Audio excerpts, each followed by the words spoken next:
Welcome everybody to another episode of From the Threads with Ben and Isaac, and today we have Kiki from Kiki. ZZ lah, bro. I was gonna. Okay, now lah. Okay, continue. Yeah, because ZZ from Idol Ido. Ido. Idol Ido. So what's the what's the idea behind the name? Yeah. Yeah, sure. Yeah. Initially, we wanted something like something that is like slightly more catchy, lah. But we always wanted to make like something like a balanced aesthetic kind of thing. Okay. So it's like idol in English is like idol, not moving. Yeah. And then Ido is actually movement in Japanese. Okay. So together it's like in the middle ground like that. It's like a contrast thing. Yeah. Cool. So that's the idea behind the whole thing. So it's Idol Ido? It's idol Ido. Okay. Idol Ido, like Ido, like So the it's Japanese it's like idol. idol. So it's like a very like repetitive kind of sound. Interesting. I Yeah. see. How long have you been doing this band for, bro? Exactly 2 years. 2 years. But including preparation, maybe like 3 years. 3 years. Yeah. I see. Okay. Mm. And how has it been for you so far? Like, It's been very, very good. Like very different from what I used to do. Because I used to be in advertising. So running a brand is totally different from what I did. I was just like designing and everything. So right now I have to design. I have to do like multiple facets of things, including like selling things and doing invoicing, those kind of like mundane things, which is very different from what I used to do. I see. So, like, okay. What got you like, oh shit, one day I need to I'm gonna start this brand? What got you into that? I think what got mindset? me was because like I think in 2013 I visited Tokyo.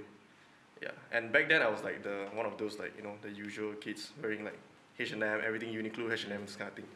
Cause like we weren't like having much choices like in Malaysia and stuff like that. So when I went to Tokyo, and I saw like the streetwear scene, especially like the Harajuku, the Shinjuku stuff. So I thought to myself, it's like, hey, why is it that Malaysia has like not much of such things, or is it like non-existent? And that's like very long ago. So it was like the scene was very like not. So that planted a thought in my mind that I wanted to do something like that, like in the future.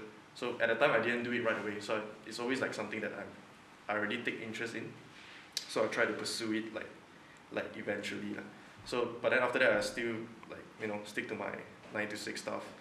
And then finally, like I got quite fed up with the whole advertising kind of work environment and stuff like that. The corporate shit lah. Yeah, the corporate shit lah. Then I thought to myself, it's like, why not just start it now since I'm so young, right? At that time, like I think I'm just 22. So if it fails, then it fails. If it doesn't, then good lah. So here we are. I see. So like you mentioned, you used to wear like H&M, Uniqlo and stuff like that. Like how does it reflect into your brand's identity now though? Like it's totally two different thing, right? It's definitely two different thing, but it's not like I'm saying it like a bad thing, like Uniqlo and H&M and stuff like that. Because it caters to a certain market lah. Yeah, exactly. I still wear the kind of thing. I'm just saying like back then we weren't having that many choice lah, basically. So when I see something that is like, although it's more expensive, clearly like streetwear is quite expensive, but the contrast is very big in a sense like things should be done like that. So it's something like once you see it, you can't unsee it anymore. It's like although you have to pay for it, but you would want to own that kind of things. Yeah. Not in a very like hype beast way, but in a more like you can appreciate such things. Yeah, something like that. So what's the identity of Idol Ido? I think the identity of Idol Ido is more towards the modernism approach. But we are also kind of a very reactive brand. Yeah, in a way like we try to observe what's happening. It's not like we are following the trend, but be aware of how to stay slightly different, but not completely different. In a way, it's like trying to be more relevant. Yeah, and so far, we just stuck to some of our principles like making things cut and sew. Although it's streetwear, we try not to do blanks, this kind of thing. So we try to stay away from the most traditional streetwear kind of approach, but infuse something like a more tailored way of streetwear, something like that. I see. Yeah. And how big is your team though? Like, So actually, right now, if you ask how big is the team, it's almost like I'm soloing, Oh, okay. which I still can do it because like once you do it long enough, you know how to compartmentalize like what you do in a day and stuff like that. So it's still possible. So I do all the tagging, I do all the invoicing, I do all the email marketing, I do all the social media. One man show lah. Can lah, it's possible lah, yeah. And then occasionally like my friends help out, my brother help out, those kind of thing. So. Oh, okay, including so cut and sew as well. Oh, the kinds. I mean, the team is just me, meaning from the company, but producing is from outsourced lah. Yeah, it's from China lah, basically. Yeah. I see. Yeah. So what's your take on the fashion scene in Malaysia? Like, can it like, do people like understand the concept you're doing for your brand, and do you think that can like acceptable? Is it acceptable? Yeah. I think it's definitely acceptable, but also because we initially when we started it, we also knew that we don't want to cater to the pure mass one, because our stuff initially also something like we try to price it in the region of like Carhartt, in the region of Carhartt pricing. So it's like from the go, we already know that we want to make something that is like more sellable globally, meaning we don't want to just target locally. Although, meaning like we always don't try to shout out like where we come from. So we try to target as much as possible because we don't want to limit ourselves to a certain market, especially when you're a new brand. It's like if the market is already so small and you want to limit it to even locally, it's even smaller already. So you want to try to reach the masses? Yeah, we try to reach a lot of people, but not just as one market. Yeah, okay. Although the aesthetic is niche, but I think it has succeeded a little bit so far, in terms of that approach. Yeah, I see that you do a lot of like kimonos and oragis on your collection. Yeah, so I'm guessing like your brand is also going that route where that sort of traditional Japanese traditional wear. Yeah. But how is it like the response like with the current climate in Malaysia? Do you think like people are responding well to that kind of stuff like so far? Not exactly well. So if you're talking about just, let's say in Malaysia itself, like people would still definitely go for something like a lot of t-shirts, and then a few caps, those kind of thing. So that one is quite expected. But I still have to do some of the more something like you call it like signature pieces. It's also because like you want to show like let's say for publications or for anything else, you want to make it like you want to showcase your ability to design, basically. Yes. Yeah. So not just focusing on sales. So let's say if it's a bigger item, like initially we make a lot because it's like we are no one, so we don't have the negotiation power to make like very little quantity or stuff like that. But sooner or later we can do less and less, but we can still show the design and sell a few pieces. So that's how we try to balance the whole thing, like the sales part and also the showcasing design part. Yeah. So that's how we do it so far. I see there's a lot of similarity with your brand and the brand ACRONYM. Like it's like kind of like a tech-wear-ish type of vibe. Yeah. So I would say it's like ACRONYM is like pure tech wear, right? It's like fully functional and everything. For us we try to study how it's made basically, because we're definitely not a full-fledged like tech wear brand. So we try to become like a functional streetwear type of look, meaning like the pocket serves its purpose, those kind of thing. Yeah. So it's not really like from my opinion, it's not really a pure tech wear thing. But yes, I'm an owner of many pieces of like those technical wear. So it's also one of those things like once you wear it, you don't want to wear something else, that kind of thing. So when you try to infuse it to your brand, you also want it to be like really functional. Yeah. For example, the new pants that we do is like you really can store a lot of things, so you don't have to bring any backpack and stuff like that. So yeah, we try to solve problem and at the meantime like keep it not pure tech wear, basically. Yeah, I think you brought something up like a fusion. Yeah, but I think you brought up a very good point. Like I think a lot of designers nowadays they totally forgot about the idea. When you talk about design, it's not just about aesthetics; it's about functionality. Yes. At the end of the day, a good design is the one that helps to better your life. Be it aesthetically or not, but it still has to serve somewhat of a function. But I think a lot of designers sort of forget about that and just they want to go to like the abstract way. Yes, correct. Rather than functional. Which is why like the brand owner of ACRONYM will always be an OG. Like as a matter of fact, there's no one else that could replace him. Yeah. And he practically owns all the techwear companies for good reason as well. So yeah, I mean, I understand where you're coming from. Like that whole functionality thing coming and everything. Yes. Yeah. It's useful, man. Like pockets, like big pockets and shit. Yeah, I mean, it's not just about big pockets actually. I think it's about how that pocket fits and everything. Does it add? Because I mean, if you put things inside your pocket, everything, your pants gonna feel heavy, bro. Yeah. Then it's not functional anymore. Yeah. You get what I'm trying? It's burdening you. You might as well get a bag. If you're going to carry something heavy. So I think maybe it's just drawing that line in between, you know. And so far, it's like people cannot like get confused about techwear and also how it looks like, because on the market right now there's a lot of like techwear brands that just spam the aesthetic, meaning here got pocket, on the heels got one zips pocket. everywhere. It doesn't make sense, right? Because no normal people will carry so many things.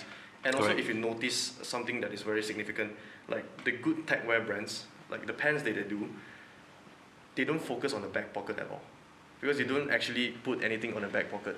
It's too hard to remove it and to readjust the placement of your things. So from what we do as well is like we don't focus a lot on the back part of the pants, because it's for you to sit only. So we don't do like a big pocket on your ass. But there are some people that put their wallet in the back pocket though. Yes, but that's the thing. Like we don't encourage people to put their thing in the back pocket, because like you have to take it out and you have to put it in the front pocket anyway when you sit down. Yeah. So it's like it's a more versatile way of designing the pants, I would say. Yeah, I 100% understand where you're coming from, but I that is a question that I want to ask also. Like I think it's I never think that back pockets are ever functional. First of all, it would definitely if you put your wallet behind there, it would definitely bust a hole there.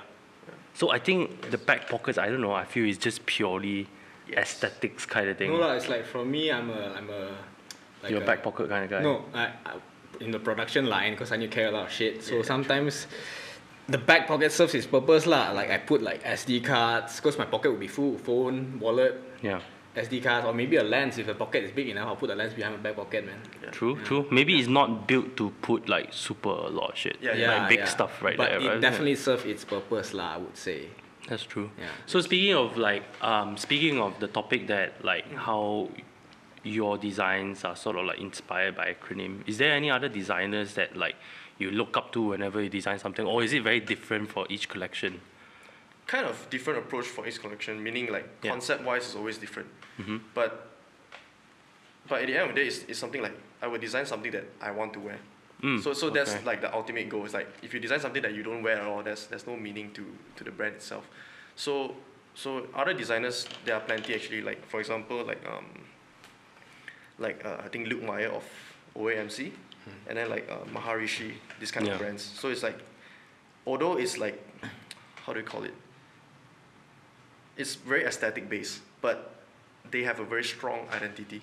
So I try to study like how brands actually develop their strong identity through designs. Although like like a bomber jacket looks like the other bomber jacket, right? But somehow, some way, whether it's how it's shot or something like that, it sort of differentiates the brand from the other. So it's like Maharishi, I think Cath M as well. If you're talking about graphics, you want to do something like Cath M, or if you want to do something simple, you should do something like less is more, which is like completely like very organic way of designing the purest form of something. Rather than complicated. If you want to be complicated, then you have to be Cath M, something like that. So that's how I think about like design, because in the end of the day, it's like I'm a graphic designer. So it's like I don't like the kind of designs that are like when you graduate and you do the kind of design, you simply slap it on some t-shirts. So it's like it's very like how to say, like overdone lah for me. I think you brought up a really good point. I think designer of anything nowadays must learn from sort of, you must be able to know how to do everything. You can't, it's gone are the days where like you just think of the design and that's it, the kind of thing. You have to think of like the execution, the marketing and everything. So it's not about just slapping a bloody logo on a t-shirt. Definitely not. The era is over, man. That's true. So okay, so we just want to know like at this day and age with the new government and everything, how do you think like that has affected your business in that sense? Like I think that the creative industry are a little bit more relaxed now, somehow I feel. But I don't know, is it the same for you guys as well? Do you think that there's more freedom of expression and stuff like that? To me, it doesn't really affect me because I never focus on the local agenda kind of thing. Oh, okay. Yeah. So if I were to like tackle issues, it's more like a global issue rather than like a specific location. So it's like our messaging usually is quite vague one. It's like something that you need to research a little bit just to know what we're trying to say.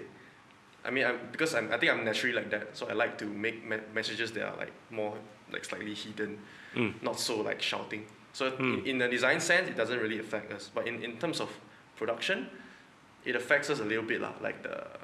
Previously it was GST, right? So it's like 6% or something like that. Now it's like 10%. So it's like we are trying. Actually, our cost is actually going up lah. Basically, we're trying to figure out how to lower the cost and everything like that. Yeah. So that's the effect that is on us. Oh yeah, and I saw that your like lookbook and stuff got featured in GQ, Highsnob, right? Does it like affect your sales or recognition of your brand in the overseas market? Does it like affect it a lot or? Although it's minor, but it's a lot for a small brand. That's what I can say. GQ not so much, but Highsnobiety, yes. It strengthens a lot of like the organic, like the traffic, I don't know how to say. It's like a back end thing, like people visiting your sites and stuff like that. Yeah, and also like. So it helped a lot lah. It helps a lot lah. Also, nice. And also the trust of people, like random people, like stumble upon the brand through a certain site, they would have more confidence, just clicking to buy it, something like that. It's pretty rare though, like for small independence brand to be like get featured on GQ and stuff. It's a pretty big deal, man, in my opinion. Those are just like I think we're quite lucky also, but also because we work towards like having this kind of opportunity as well. Like initially for example, like on the first month of our launch, we got featured on Highsnobiety under the Radar series, right? Was because that I researched like who their editors was and this kind of thing, and then I'll send them like personal email, this kind of thing. So it was pretty risky lah, but we got nothing to lose lah. We just did it, and then like the reward. I mean, it's a way to get your brand name out there lah. The reward is big lah. So I would say like small brands should try to maximize no budget to something very good. Yeah. So and like I saw you all are like quite close with the Wong Fu. Oh yeah. Yeah. How did it like came by? Oh, that one was also pretty organic because like we started talking online because I own a brand, he owned a brand, and then like because our personal taste quite similar. So he came to visit Malaysia. Sorry, when you say Wong Fu, which guy? Wesley Chan. I see. So it's like then he came to Malaysia, then he visited us lah basically, and then we just caught up for a bit, and then and then he threw up something like why not we do a collaboration, like it would be good for both our brands, something like that. And then we just say, oh yeah, why not? Then we just like work on one piece lah. But I'm sure there's more collaboration coming up, but not at this moment. That's our first piece, which did quite well. So there are possible future collabs lah with definitely. Nice. So that's how we got close lah, and then eventually we just became like friends, talking regularly. Yeah. Like can we expect like any collabs with any local brands anytime soon? You can expect a collab with an Indonesian brand. This year. Yeah. Okay, do you mind telling us the I think Orbit Gear. We're gonna collab with Orbit Gear. Oh, Orbit Gear. Orbit Gear. The bag company. Nice. And now working towards like apparel lines as well. Yeah. So, but then everything haven't finalized, but it's gonna happen lah. Don't know when, but this year. Yeah.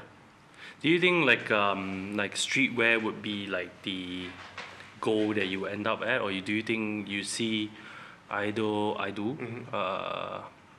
moving forward to like places such as like KL Fashion Week, that sort of stuff? Do you think you forever stay in this like streetwear kind of realm, or do you think you move forward to? I think it's although we are streetwear, like I would categorize us as streetwear, but it's hard to say because some of our stuff doesn't look streetwear at all. But we would like to stay within this realm of like audience and stuff like that. There's definitely a difference between your brand and the other brands out there. Correct. We can tell it's pretty obvious. But we're definitely not going for the pure fashion route lah. We're not like Joe Cha kind of thing. Why not? We're gonna go for full fashion thing. Yeah. Why not though? Since I mean you're already gonna do cut and sew. Yeah. Why not? Is because like I believe very strongly about like why you started and how you end it.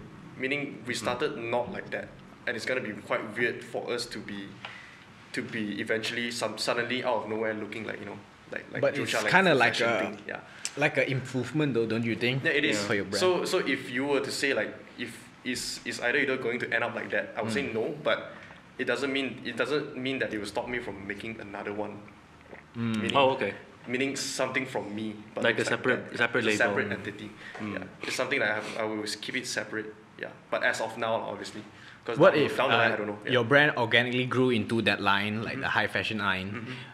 Would you still be okay with it, or do you want to like keep it like stay to the streetwear scene? I think like in a more realistic way, you follow the money, right? If yes, then I will. But it's hard to see how I can, because like we've been doing for 2 years. Like I've also attended trade shows, so the real fashion calendar format, those kind of thing, so far it will not suit the way we deliver our products. So far, yeah. But if the opportunity arises or something like that, why not? Yeah. That is also a very hard thing to follow up when you mention about the calendar thing as well, because they're pretty strict about that timeline and everything. Yes.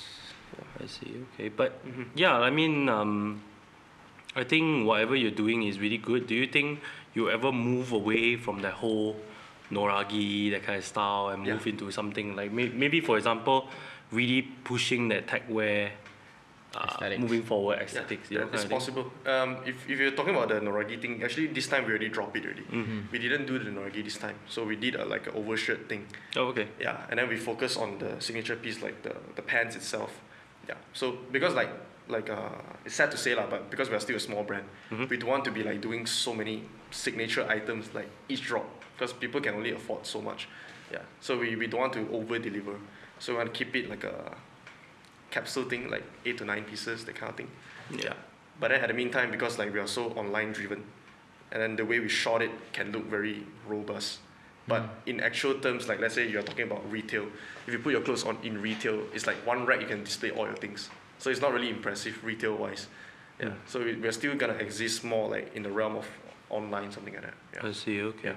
I see that there's some similarities between your brand and Futuremade Studio. Okay. Like you guys like have sort of like a similar color palette sometimes and here and there. Like I just want to know, like, obviously Futuremade is definitely your direct competitor in terms here. Okay. I mean, one of them. If you put it that way. Yeah, one of them. Yes. Okay. And so how do you think that you have managed to like differentiate yourself, like from Futuremade and everything, that kind of stuff? In my opinion, like Futuremade is more like a, how do you call it? Like a slight military-ish, right? Yeah, workwear. Yeah, workwear. But I think we are, in my opinion, we are a bit different. Although like some pieces look alike, those kind of thing. Yeah. But I think our audience is quite different. Like, cause my audience usually, when I put it online, it's usually like US sales, something like that. But from my understanding is that like for Futuremade is like very, maybe like there's more China audience or something like that. Yeah. Taiwan, China audience. So I think maybe you can say like some of the pieces aesthetically is the same, but I think audience wise very different. Yeah, I think like a lot of Futuremade Studios owners, customers are not either those owners yet. Customers yet. So it's like, I think it's still very different so far. Yeah. That's true. And also, I mean, let's take like Futuremade out of the picture as well. There's also a lot other even smaller brands that are doing noragis as well. It is a trend nowadays. It's very comfortable for this Malaysian hot weather and everything, whatnot. I see. Okay. So, do you think you ever see yourself collaborating with any of the current local brands, like maybe against Possible. Yeah. But it also has to come organically lah. Yeah. Because it's like we can't force a collab. Like I have a bunch of friends doing local streetwear as well. But it's not something like we let's say we go Yamcha, we don't say like, hey, collab lah tomorrow. So it's like there's no point doing that. Like to me it's like, in a more realistic way, it's like, to me collab needs to be like both sides beneficial. Yeah. Like you need to benefit each other, because in the end of the day it's a business. So if it's like you just do a piece together, you slap both of your logo, and then got your audience see a bit, my audience see a bit, but the sales similar. So it's like, if you want to collab, it has to be something that more big impact. Yeah. Like for example, so far if we do with like the Wesley Chan so far, the sales is like first day you sell out. So that's a good thing to do a collab about. Like you don't want the stocks to stuck there. Yeah. If you want to do a collab, you want to like get rid of it and you can share the money, this kind of thing. Yep. And then like with Orbit Gear, clearly also one of those brands that can sell the shit out immediately lah. Yeah, and then at the same time, I can offer like my knowledge on designing certain apparel stuff like that. So that's why we do collaboration. So it's not a forced thing, it's like more organic stuff. Yeah. I see. So on the topic of like your collaboration with Wesley Chan and like it sold out on the first day and everything, right? We asked the same question to Obscure as well. We were saying that like how important it is for, I mean, what do you think how important it is for a brand to have a face to it? Like Futuremade has a face, you know, Futuremade has Tunwei. Yeah. You get what I mean? Yeah. Obscure has Ethan and Pricewood. Okay. So, I mean, your brand is almost like how do I say it? Anonymous. Like it's just not say anonymous. Yeah. It's just a brand. Yeah. Yeah. I'm sure from a third party point of view, it's like a collective of people just doing. Yeah. You don't know who is the You don't know you don't know who's fronting the it, right? face. Yeah, who's fronting it? How do you think is it important nowadays to have a face for a brand? You know, like Yeah. I think it's good. But have. if you don't have, it's like it's not something that you will die also lah. Yeah. But if it's good lah, if you have a face of a brand, it's like you know, it's a bonus thing. Yeah, it It's helps with good, promotions and stuff, man. Yeah, both also benefit, so it's good. Yeah. Yeah. So So, you I ever- see it as a good thing. Yeah. You ever thought of like getting influencers to like promote your brand and stuff, get them to wear? The reason why I'm against that is because I sort of know the result of doing that. Oh, Yeah, okay. because we are not willing to allocate that much budget just for that kind of thing. Yeah, because to me, if you want to do the influencer game, you need to sustain it. Yep. You need to constantly do it, like every drop, every week, give this guy, give that guy, which is okay because I think it works for other brands. Yep. But for us, because we're not structured that way, and then because our price also like not completely local friendly also, and then like you know how hard is it to get like overseas people to wear your things like that. So, just for example, if the collab with like Wesley, it sells out because like the brand his brand is quite like let's say reputable, something like that. So that's the reason why it sells out. It's not because of Wesley really, yeah. But then so like occasionally like Wesley would wear my things and then tag my stuff online as well, and I consider him like a mega influencer, but it doesn't like really affect the sales at all.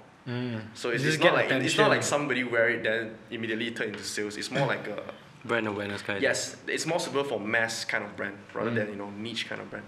So I think also like let's say along the line, those brands that do something like what we do, they also don't go for the influencer strategy game at all. Yeah, I think there's a reason behind it. I think multiple reasons as well. Yeah. And to be honest as well, like the Malaysia's influencer pool is also quite Whack.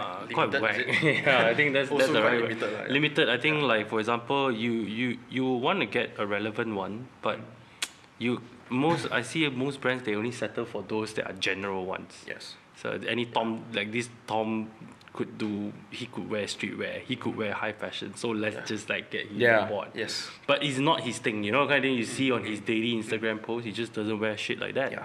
You get what I mean? So I don't see how. I agree with you. I don't see how you call yourself an influencer because you are not even doing it yourself. Yeah. Your Yeah. lifestyle is not about that, Yeah. and you are trying to influence people on a lifestyle that you yourself don't really believe in. You get what I mean? Yeah. So.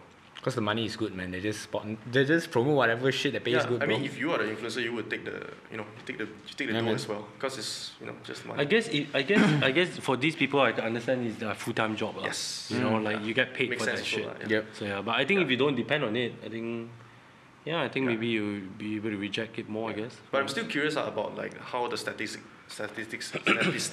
are, because I didn't really pursue it and try it. Because sometimes you see like some Langley 200k followers, they wear Yeah. like Daniel Wellington. Yeah, shout out Daniel disco. Wellington, I man. don't know whether it works, but I'm curious to know how well it works. Yeah. Yeah. But for certain market, yes, influencer quite important. Like let's say you sell like a cup or something like that, Yeah. something more affordable. Then you need to get it out there, because it's just about the product. But Yeah. for let's say for a fashion brand, then the model itself or the influencer itself needs to match the personality. Yeah. And then only people would believe it.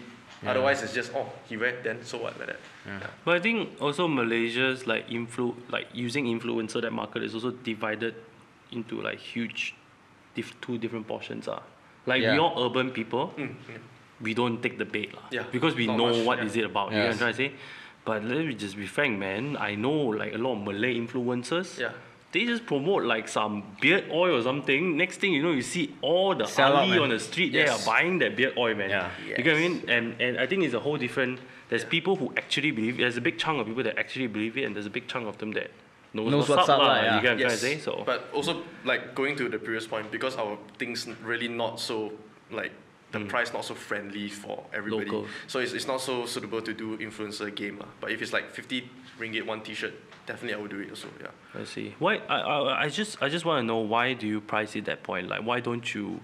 I think a lot of local brands would have chosen the route that like, oh, for the locals, I'm gonna make it for the local price. Why price it at a higher price point? I mean, Carhartt is not exactly that expensive, if I may be Yeah, honest. but it's expensive for But it's most people. expensive Yeah. for most. It's expensive for me, man. With the Got no Malaysian money, bro. Yeah.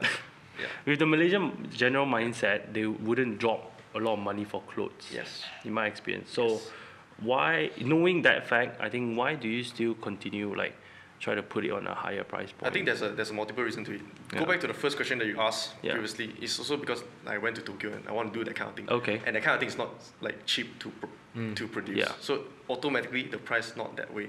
And then along the way you feel like, oh yeah, if I make cheaper, I can sell more, right? Yes. But if I make cheaper, the stuff I wouldn't even wear myself.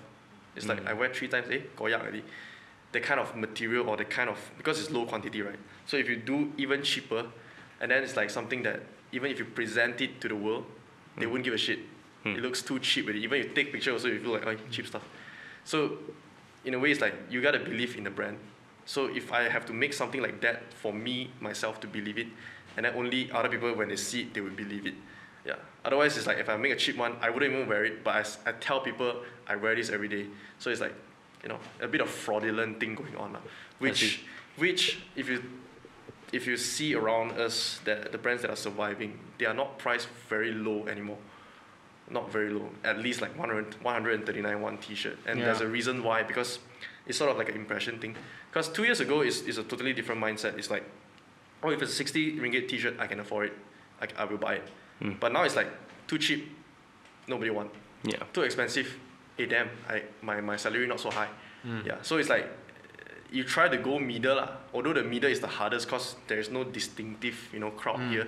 Yeah. But which is why going back to the point where we try to do international. So and then you push hard on your side to do like local sales, like you can do it privately. It doesn't have to affect the whole, overall branding kind of thing. So that's how I see it. Yeah.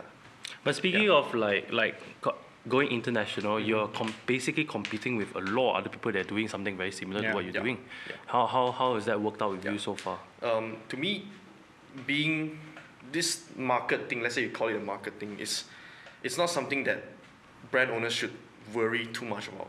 It's about channel. It's about how you expose your thing to certain people. So it's like, let's say you call the whole thing streetwear. There's like 10 million people. Yeah. So obviously there are a bunch of streetwear brands out there, but it's more like how you capitalize on the moment, like how you present your stuff to your customers. So let's say this season is coming, like the timing is about there. Yeah. You have to show it first so that you make your sales first. Yeah, it's a lot of hard work going like on the background of the brand because you need to work really hard just to make sales. Yeah. So to me, like it's all about working your ass off lah, basically. It's not like the market, because the market belongs to people like Nike, Vans, this kind of thing. They just post it online. Everyone will be sharing it. Yeah. But if you're a small brand, you have to do it yourself, which is mostly, a lot of times, like very privately. So if you're a small brand, you have to work small, work smart, and then like hoping one day, you'll go big or something like that. Yeah. So occasionally you would do something big, like people feature you once in a while. But what about normal days? You have to do it yourself. So that's how I see it. Because the market doesn't really affect smaller brands because we are never on the market anyway. We're not seen on the market. Yeah.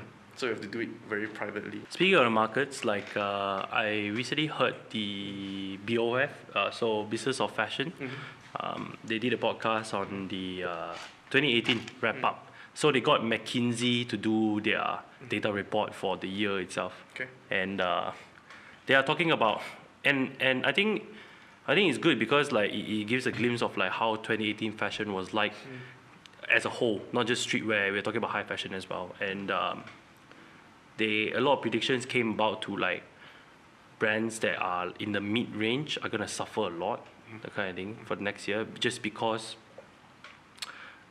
I don't exactly remember too much on it. How does it really work with the data and all? So like for example, if let's say like a small brand like yours, how do you think like you would be able to sort of Survive, put an right? impact, Something survive the kind of thing like with this kind of trend? Because I kind of agree, like being in the middle sometimes can be a bit tough as well with your price range and everything, especially here. Because you're catering to a very small pool where everyone is fighting for the same kind of set of things. So for us, we will definitely survive this round. So we've been like 2 years, 4 collections. We're definitely gonna survive 4th, and there's definitely gonna be 5th, and also some collab pieces. So that one is like not a problem in terms of surviving. But we also try to be more ambitious. Like we want to impact as well. We don't want to be always surviving. But in terms of surviving, we can, because the customers will come back and they trust our products, and then they'll keep supporting it until one day we die, and then like we just fall off the ground, something like that. But surviving we can. Impact is pretty difficult. That's what we are trying to do. I think every brand also out there trying to do since we started all this thing. I think no one has made a big impact yet, but maybe something's coming up. I don't know. I see. Okay. It's possible. So what are we gonna expect from you from 2019? For the first half, I think previously mentioned should be the collab thing with Orbit Gear. I think that would be quite fun on a personal level. It's quite fun so that's a big deal for me. And then there's definitely gonna be volume 5, which maybe is June, maybe it's May, or maybe it's July, but around that time So we're definitely gonna survive this round. So I'll be starting designing probably next month onwards. So you plan to something like drop that, like 2 collections in a year? Always is 2 collections in a year. It's always been 2 collections in a year. It's like it's like something you force yourself to do as well. Because you don't want to be 1 collection 1 year, then everyone outside you can hear everyone, wow, this brand dying. Don't give a shit about their production, or like not serious enough. So you pretty we much definitely follow don't want to be that sort of like the spring, fashion summer, fall, spring, winter, summer, fall, winter kind of calendar. but we call it volume in a way. Or some brands call it chapter, right? So that it doesn't restrict you. You don't kill yourself when like it's not fall winter, but you say fall winter. So when you make a t-shirt during fall winter, it's fine right? Exactly. I see. Okay. Yes. All right. Thank you so much for talking to us. Thanks for the time, man. Thank you. So Thanks do follow him, ZZ, on Instagram. What's your Instagram? Sorry? ZZ.Liu. ZZ.Liu, and also follow his brand Idol. Okay. And stay tuned for this episode, or every episode. We are on Spotify, we are on YouTube. And this podcast is sponsored by McDonald's. I hope bro. We hope I paid for this McDonald's, bro. Thanks for having me. Thank you. Okay, thank you. Thanks this so is once again Isaac. And this is Ben. And we are from The Threads. Thank you. Thank you. Ciao.